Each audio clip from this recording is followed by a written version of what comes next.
Take mine.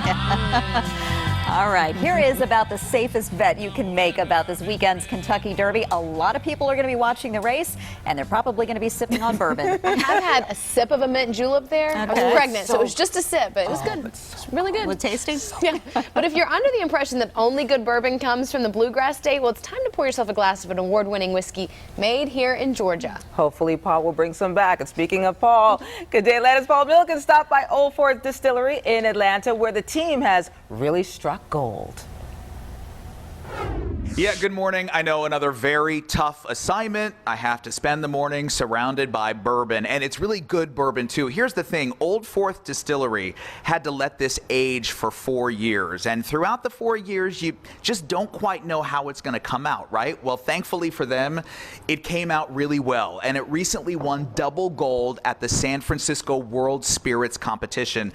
That's a really big deal, especially for a first-year product. Now, I don't know about you, but I kind of know what bourbon tastes like, but I don't know anything about how it's made or what makes it actually bourbon. So we did a little investigative reporting to find out. From the gleaming copper still to the shiny silver nozzles, the spirit of old Atlanta flows through every inch of Old Fort Distillery. When it opened in 2014, it continued a tradition cut short by Prohibition. We're the first distillery in Atlanta since 1906. We started with vodka in 2014. We launched our gin in 2015 and since have launched a lawn dart product. Now the team here is uncapping something truly American and truly Southern, its own bourbon. It's probably the first 4-year Georgia-aged bourbon in over 100 years. Wow. Now, we know what you're thinking. Bourbon's only made in Kentucky, right? Turns out that's a myth.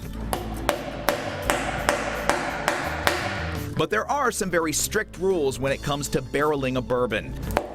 And distillery co-founder Craig Moore is now an expert.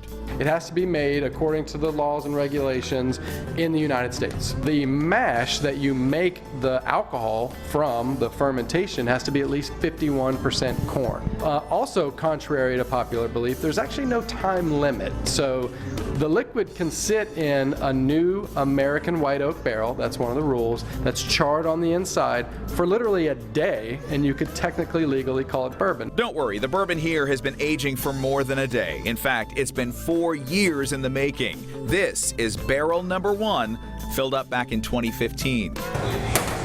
Team members say, yes, it was a long wait getting these bottles on shelves, but considering the city waited more than 100 years for another distillery, maybe 4 isn't that hard to swallow.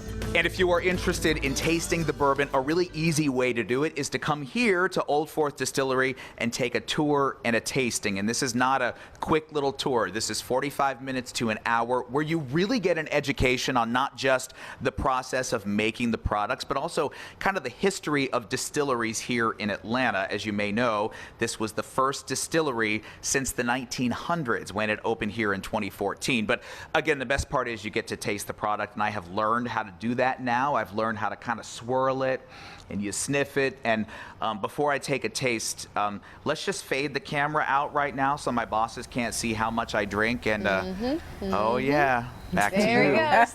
We'll never know. Smart man. You can visit Old Fort Distillery at 487 Edgewood Avenue Southeast in Atlanta. Tours and tastings are available on Thursdays and Fridays from 5 to 7 p.m. and Saturdays from 2 to 7 p.m. The cost is $10 per adult. It's a good thing he has a ride back. Yeah, absolutely.